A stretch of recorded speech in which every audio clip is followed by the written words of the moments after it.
That is AC generator. कि AC generator क्या होता है, या इसे कई बार ऑल्टरनेटर नाम से भी जानते हैं।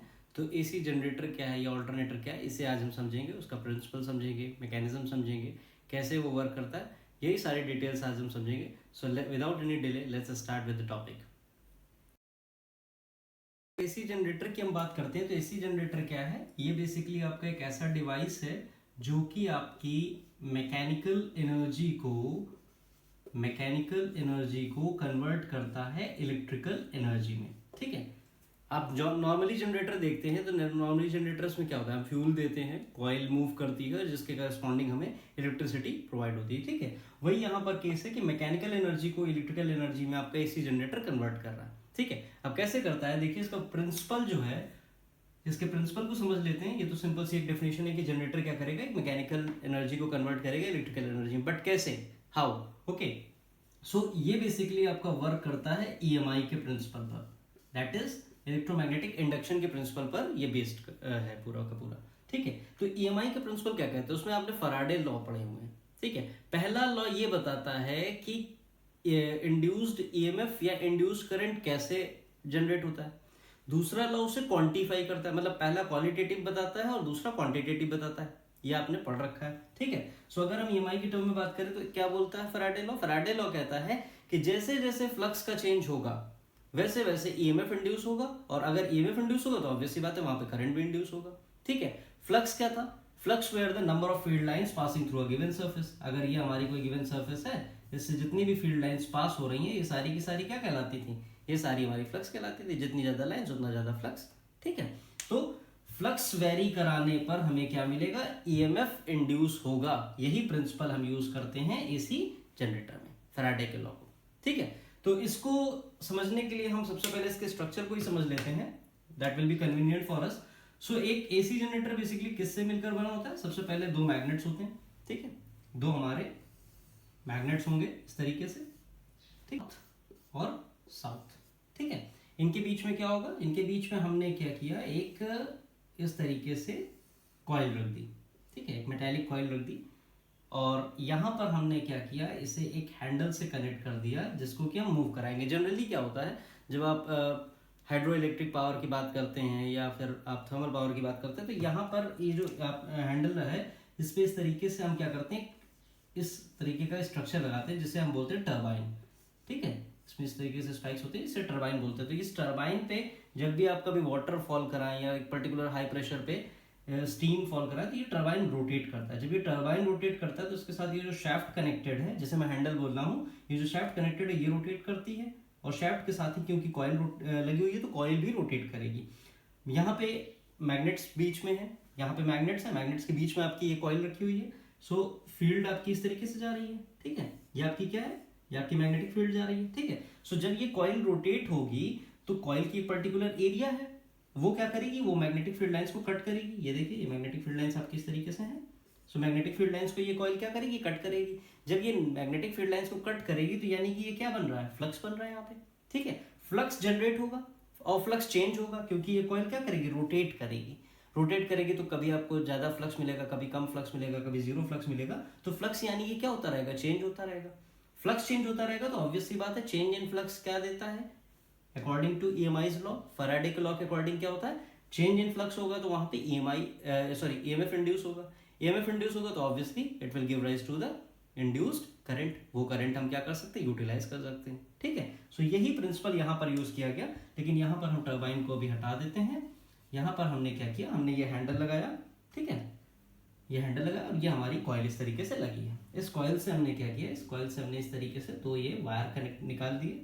ये देखिए, ये दो वायर हमारे इस तरीके से, ठीक है, जो कि आगे जाकर के कनेक्ट होंगे। कहाँ कनेक्ट होंगे वो मैं अभी आपको बताता हूँ। ठीक है, जब हम इसे रोटेट करना शुरू करते हैं तो इसको समझने के लिए मैंने ये किया हुआ है कि ये देखिए, ये मेरे पास एक बोर्ड है। ठीक है, ये मेरे पास एक बोर्ड है। इस बोर्ड को आप मान लीजिए कि ये आपकी ये कॉइल है, ये इस कॉइल की तरीके आपका बोर्ड है, और ये जो दो वायर्स निकले हुए हैं इसके लिए मैंने अपनी हेडफोन ये इस तरीके से लगा रखी है। सो आप इससे यह समझ में आ जाएगा आपको कि ये दो वायर्स जा रहे हैं जिन्हें कि हम क्या करेंगे, बाद में लोड से कनेक्ट करेंगे। Okay, now if you see, ये हमारे पास कॉइल है। अब हम इस कॉइल को क्या करेंगे, ये कॉइल जनरली इनिशियल पोजीशन पे हम क्या करते हैं, इसे मैग्नेटिक फील्ड के बिल्कुल पैरेलल रखते हैं।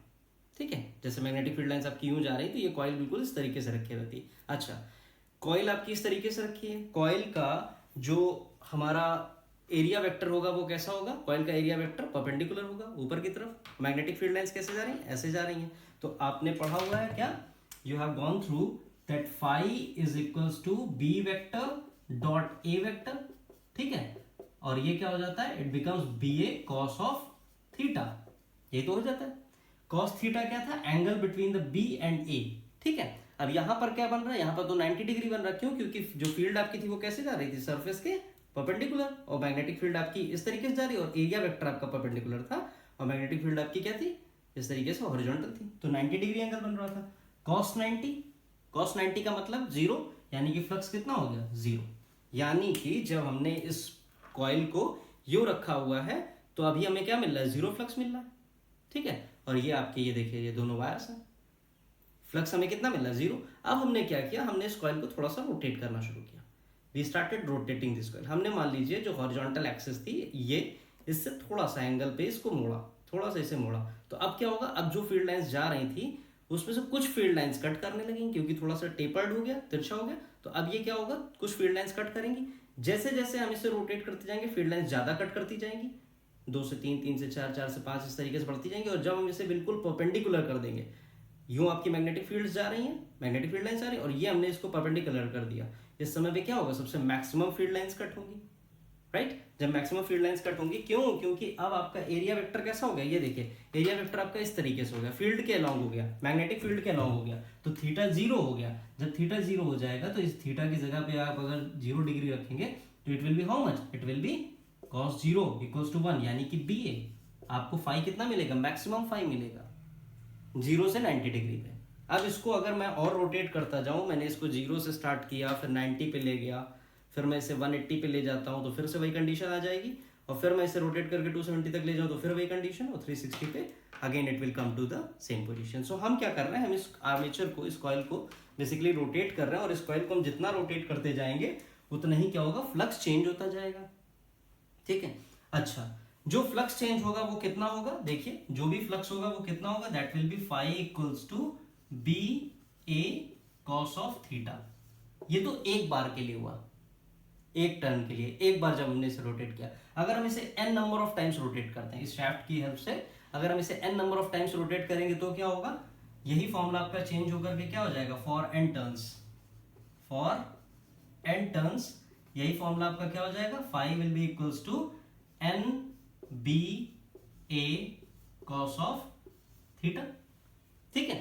अच्छा, अब ये जब कॉइल आपकी रोटेट कर रही है तो ये कैसी रोटेट कर रही है, देखिए सर्कुलरली रोटेट कर रही है, सर्कुलरली रोटेट कर रही है, सर्कुलरली रोटेट कर रही है तो एंगुलर वेलोसिटी से मूव करेगी, ठीक है, एंगुलर वेलोसिटी ओमेगा से मूव करेगी। एंगुलर वेलोसिटी कितनी होती है, angular displacement upon time, theta equals to omega equals to theta by T. So यहां से हमें क्या मिलेगा, यहां से हमें मिलेगा theta will be equals to omega T. So हम कॉस की जगह पे क्या रख सकते हैं, कॉस थीटा की जगह पे हम ये रख सकते हैं, थीटा की जगह हमने क्या कर दिया, we just substituted cos omega t, हमने ये उठा के यहाँ पे सब्स्टिट्यूट कर दिया, ठीक है, क्लियर। यहां तक कोई इशू नहीं, फाई आपका बनके तैयार हो गया। अब फेराडे की सेकंड इक्वेशन को हम यूज करते हैं। फेराडे की सेकंड इक्वेशन को अगर हम यूज करें तो हमें क्या मिलेगा, फेराडे की अगर सेकंड इक्वेशन को हम यूज करें तो क्या मिलेगा, rate change of flux will give rise to the EMF.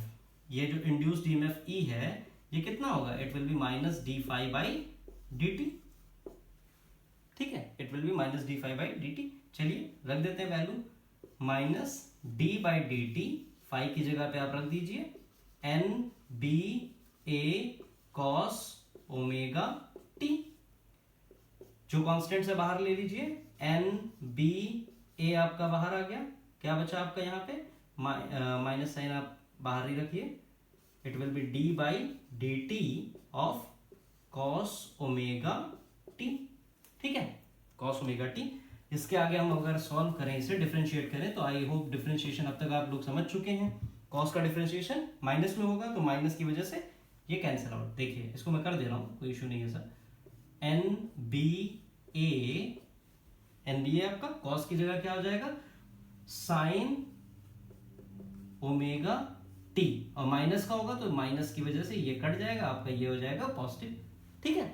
और साइन ओमेगा टी कॉस के रेस्पेक्ट में किया तो कॉस ओमेगा टी की जगह साइन ओमेगा टी, लेकिन कॉस हट गया, अब ओमेगा टी के रेस्पेक्ट में भी तो करेंगे, तो क्या होगा मल्टीप्लाइड बाई ओमेगा, यानी कि ये आपका कितना बना, जो आपका ई था इंड्यूस्ड ईएमएफ, ये कितना आ गया, this is your n B A omega sine omega t, ठीक है, E equals to n B A omega sine omega t, ये आपका आ गया। अच्छा यहाँ पे देखिए, यहाँ पे देखिए n number of turns constant है, b कांस्टेंट है, area of the coil constant है, ओमेगा कांस्टेंट है, यानी कि सारे टर्म्स कांस्टेंट हैं। इन सारे कांस्टेंट टर्म्स की जगह पे हम एक कांस्टेंट और ले लेते हैं, ई नॉट, ठीक है। ये कितना हो जाएगा, it will be E naught हो गया, और ये आपका हो गया साइन ओमेगा टी, यानी कि ये आपको क्या मिल गई, ई नॉट साइन ओमेगा टी, जो आपकी किसकी इक्वेशन थी, जो आपकी ऑल्टरनेटिंग करंट के केस में जो ईएमएफ इंड्यूस होता था उसकी इक्वेशन थी। ऑल्टरनेटिंग ईएमएफ आपका ये हो गया, इंड्यूस्ड ईएमएफ हो गया, ठीक है। अच्छा ये तो यहां तक की स्टोरी थी। अब यहां पर क्या करते हैं, देखिए यहां पर एक इंपॉर्टेंट चीज आती है, इसको मैं आगे और कंटिन्यू करता हूं। अभी यहां तक आपको समझ में आ गया होगा कि कैसे डिफरेंशिएट करके हमने क्या किया, सिंपली हम फ्लक्स को चेंज करा रहे थे, और फ्लक्स को चेंज कराते कराते हमने क्या किया, ईएमएफ इंड्यूस किया, जो कि फैराडे लॉ के अकॉर्डिंग हुआ। अब देखिए ये हमने क्या किया, ये जनरेटर की हमारी कॉइल थी। अब अगर देखिए इसमें ये दो वायर जा रहे हैं, ठीक है, ये दो वायर जा रहे हैं। अब इन दो वायर्स को अगर मैं कॉइल को कंटिन्यूसली रोटेट करूंगा यूं, तो एक कंडीशन आएगी जब ये वायर्स आपस में क्या होंगे, ये वायर्स आपस में देखिए आपस में इंटेंजल होने लगे, ये आपस में क्या हो रहा है, मिलने लगे, इंटेंजल हो रहा है। तो ये इंटेंजल ना हो, ये आपस में फंसे ना, इसलिए हम क्या करते हैं, हम यहाँ पर एक पहले वायर को और दूसरे वायर को, दोनों को दो स्लिप रिंग से कनेक्ट कर देते हैं, जो कि होती हैं S1 और S2, ठीक है। इनका मेन फंक्शन यही है कि ये इंटेंजल ना हो सके, ठीक है। तो उसके बाद इन स्लिप रिंग्स को हम कनेक्ट करते हैं दो कार्बन ब्रशेस से, एक आपका ब्रश B1 है, एक आपका ब्रश B2 है। इनका भी रोल यही है कि ये कार्बन ब्रश जो है इनको इंटेंजल ना होने दें, ठीक है। अब ये जो कार्बन ब्रशेस हैं, इनसे हमने क्या किया, इनसे हमने दो वायर्स इस तरीके से निकाले, और इन दो वायर से क्या किया, इन दो वायर से हमें क्या करना पड़ेगा, कुछ ना कुछ लोड कनेक्ट करना पड़ेगा। क्यों कनेक्ट करना पड़ेगा, ताकि ये क्लोज सर्किट बन सके। क्यों क्लोज सर्किट बन सके, क्योंकि चेंज इन फ्लक्स अगर होता है, चेंज इन फ्लक्स अगर होता है तो आपका क्या होता है, ईएमएफ इंड्यूस होता है, ठीक है। और ईएमएफ इंड्यूस होगा, और अगर सर्किट क्लोज्ड है, अगर सर्किट क्लोज्ड है तो आपको क्या मिलेगा, इंड्यूस्ड करंट मिलेगा, ठीक है। अगर सर्किट क्लोज्ड है तो ईएमएफ आपको ईएमएफ के करस्पॉन्डिंग आपको करंट मिलेगा। सर्किट क्लोज करने के लिए हम क्या करें, या तो हम लोड रेजिस्टेंस लगा दें, और या तो लोड रेजिस्टेंस नहीं लगाया जाता तो आप एक बल्ब लगा दीजिए, ठीक है। It is also acting like a load resistance. तो कुल मिला के लोड रेजिस्टेंस लगाना, हमने बल्ब लगा दिया, ठीक है। इसकी हम डायरेक्शन नहीं दिखा रहे हैं यहाँ पे हम इस बल्ब की डायरेक्शन नहीं दिखा रहे कि करंट की क्या डायरेक्शन होगी। क्यों, क्योंकि ऑल्टरनेटिंग करंट, तो करंट की डायरेक्शन चेंज होती रहेगी, ठीक है। सो अब सर्किट क्लोज हो गया, सर्किट क्लोज हो गया तो आपका ईएमएफ तो इंड्यूस हो ही गया था। ये देखिए ईएमएफ आपका ये आ गया था। ईएमएफ आने की वजह से अब क्या होगा, इसके करस्पॉन्डिंग ये करंट मिलेगा। मैंने अभी ये फ्लो चार्ट से बताया आपको कि सर्किट क्लोज है तो आपको करंट मिलेगा। करंट कितना मिलेगा, देखिए मैंने आपको बताया था हमें सब कुछ V इक्वल्स टू IR में देखने की आदत है। मैंने बताया था आपको हमें हर चीज V इक्वल्स टू IR में देखने की आदत है। सो यहां से अगर आप देखें तो यहां से आपका टोटल करंट I, जो इंड्यूस करंट I है, वो कितना हो जाएगा, that will B E upon R। ये R क्या है, लोड रेजिस्टेंस जो हम ले रहे हैं, ठीक है।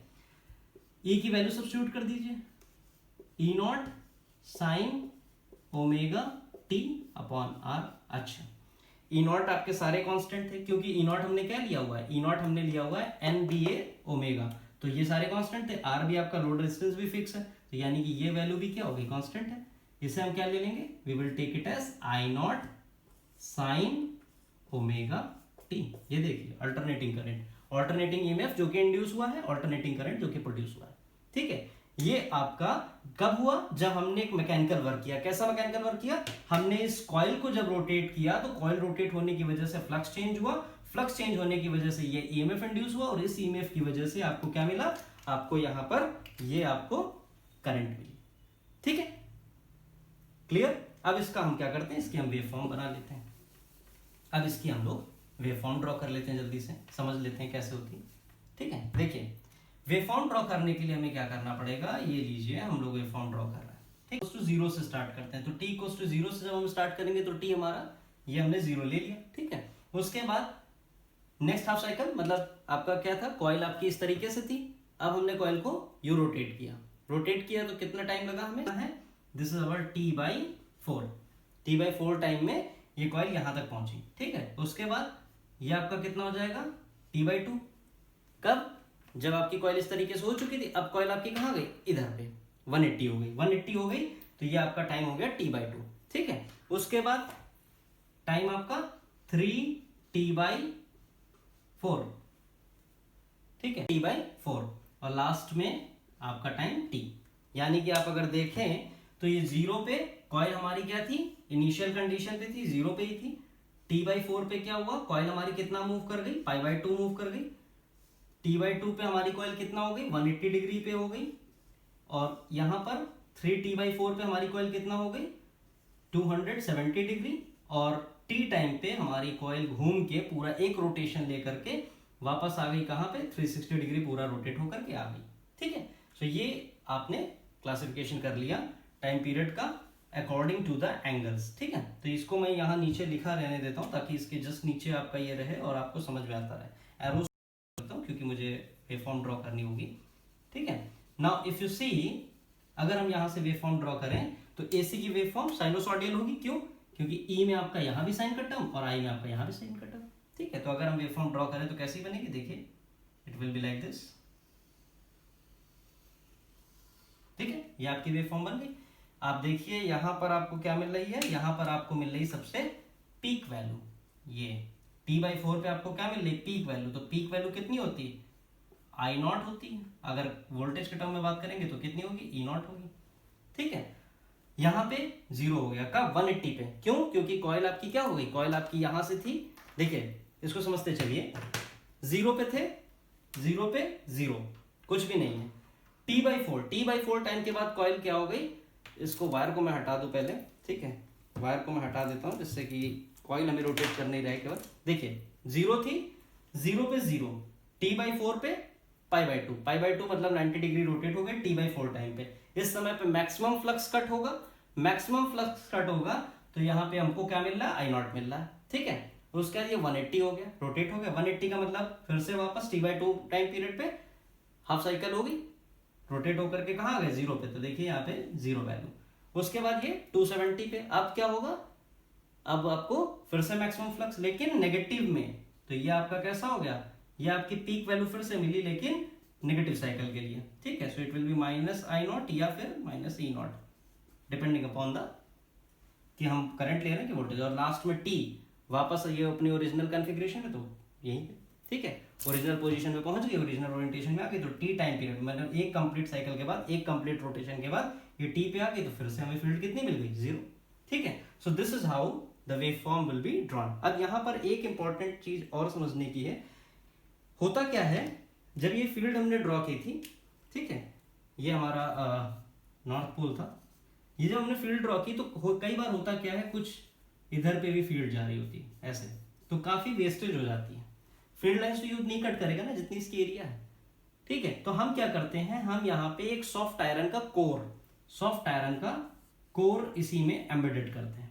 ठीक है, जिससे कि ये आयरन कोर क्या करेगा, इन मैग्नेटिक फील्ड लाइंस को जो इधर उधर जा रही थी इन्हें भी वापस इधर की तरफ खींच के लाएगा, ताकि मैक्सिमम से मैक्सिमम फ्लक्स लाइंस हो सके और मैक्सिमम से मैक्सिमम फ्लक्स लाइंस इस एरिया को कट कर सके, ताकि ज्यादा से ज्यादा ईएमएफ जनरेट हो, ज्यादा से ज्यादा करंट हमें मिल सके। ठीक है, so this is how an AC generator works. Of the AC generator is clear to you now. Thank you for watching the video. If you have any doubt, please leave your doubts in the comment section so that we can rectify them. And thank you for watching the video. Have a great time all of you.